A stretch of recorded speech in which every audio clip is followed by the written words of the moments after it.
২৪ জুলাই আগস্টের আন্দোলনে ছাত্র জনতার উপর বর্বর আক্রমণ, প্রাণঘাতী অস্ত্র ব্যবহারে হত্যা, ষড়যন্ত্র, উস্কানি ও পরিকল্পনার অভিযোগ শেখ হাসিনার বিরুদ্ধে।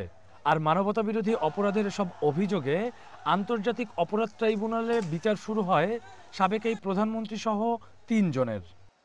৫ অভিযোগের এ মামলায় অন্য ২ আসামি হলেন সাবেক স্বরাষ্ট্রমন্ত্রী আসাদুজ্জামান খান কামাল ও পুলিশের সাবেক আইজিপি চৌধুরী আবদুল্লাহ আল মামুন। তবে সাবেক আইজিপি মামুন এ মামলায় নিজের অপরাধ স্বীকার করে রাজসাক্ষী হন। গত ১০ই জুলাই মানবতাবিরোধী অপরাধের এই মামলার আনুষ্ঠানিক অভিযোগ গঠনের আদেশ দেন ট্রাইব্যুনাল। এরপর শুরু হয় বিচার কাজ।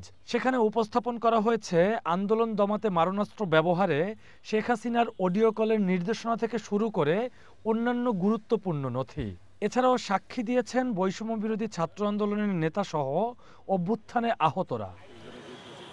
রাষ্ট্রপক্ষ ও আসামিপক্ষ যুক্তিতর্ক উপস্থাপন শেষে ১৩ই নভেম্বর রায় ঘোষণার তারিখ ঠিক করেন আন্তর্জাতিক অপরাধ ট্রাইব্যুনাল ১।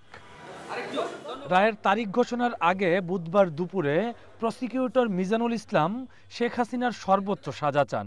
বলেন, বিচার প্রক্রিয়াকে বাধাগ্রস্ত করতে বিভিন্নভাবে চেষ্টা চলছে।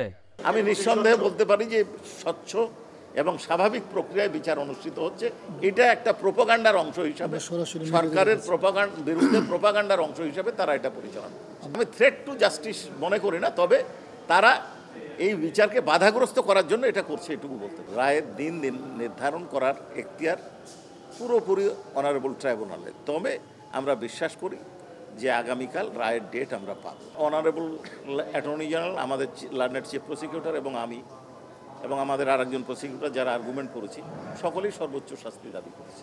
অন্যদিকে শাপলা চত্বরে হেফাজতে ইসলামের সমাবেশে গণহত্যার মামলার পরবর্তী শুনানি হবে আগামী ১২ই জানুয়ারি।